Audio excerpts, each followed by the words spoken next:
Hare Krishna. Focus on the commonality of suffering, not its diversity. When we live life, our mind often compares our situation with other situation, and then we tend to become envious or dissatisfied. Oh, this person has so much money, this person has such a big house, this person has such a good job, their child gets more marks in exam than in school than my child. Like that, by comparison, we create dissatisfaction. Now, if we had glimpses into the hearts and minds of people, if we came to know about their private stories, we would know that no one is free from suffering. No one is happy in this world. At least no one can stay happy for long. So, by focusing on the diversity of situations in life, oh, this person is wealthy, I am not so wealthy, this person is so beautiful, I am not so beautiful, we increase our misery. And further we think that, oh, if I only came in that situation, if I became more wealthy, then I'll become more happy. If I was just more good looking, then people will notice me more, and then I would be able, then my life would be happier. But material improvement actually doesn't lead to happiness, because if we acquire more wealth, often more wealth means more financial threats and more insecurity, and a different kind of anxiety comes over there. Similarly with any material improvement, actually there is no guarantee of happiness. There is often greater complications that come because of that, and those complications are not visible to us from the outside. When we are just looking at people and seeing, oh, how wealthy they are, how happy they look, but people may have smiling faces, but they will have crying hearts inside.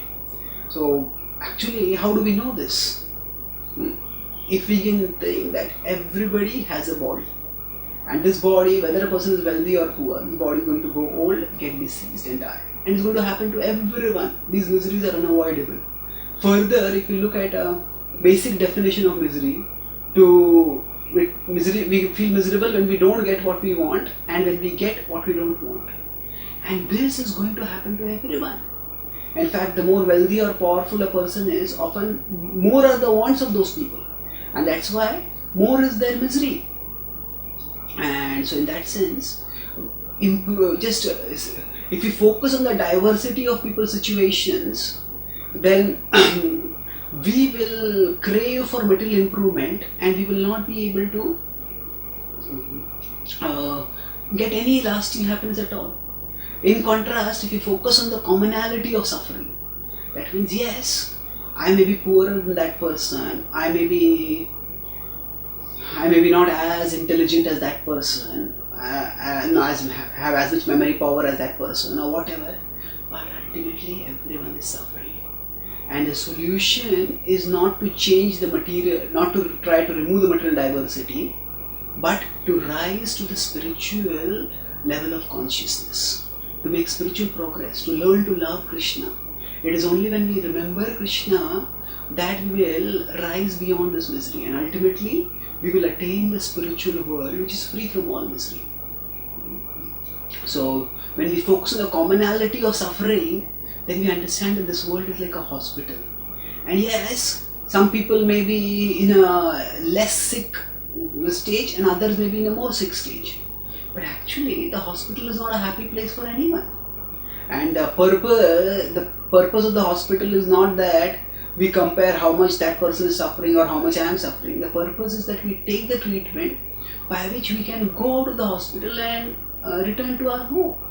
Similarly, by focusing on the commonality of suffering, that however materially prosperous that person is ultimately going to be miserable. So I need to get out of this world. I need to attain Krishna's abode where there will be everlasting happiness. And by that we can determinedly focus on the practice of bhakti. And that is what Krishna focuses on in the Bhagavad Gita 9.33 when he says, Anityam kim punar brahmana punya bhakta rajrishyastatha anityam sukham lokam imam prapya bhajasva mam. So he says anityam sukham lokam. This world is temporary and asukham. It is without happiness. Imam prapya bhajasva mam. So now that you are here, worship me. And in the next verse he says, if you worship me, bhajasva mam manmana bhav madbhakto. He says, if you do this, mame vaishyasi, you will come to me, you will attain me. So by focusing on the diversity of different people's situation, we will not only get distracted from spiritual advancement to material improvement, but we will also sentence ourselves to greater material dissatisfaction. But by focusing on the commonality of suffering, we will get greater impetus to focus on practicing bhakti and thereby transcend all suffering. Thank you. Hare.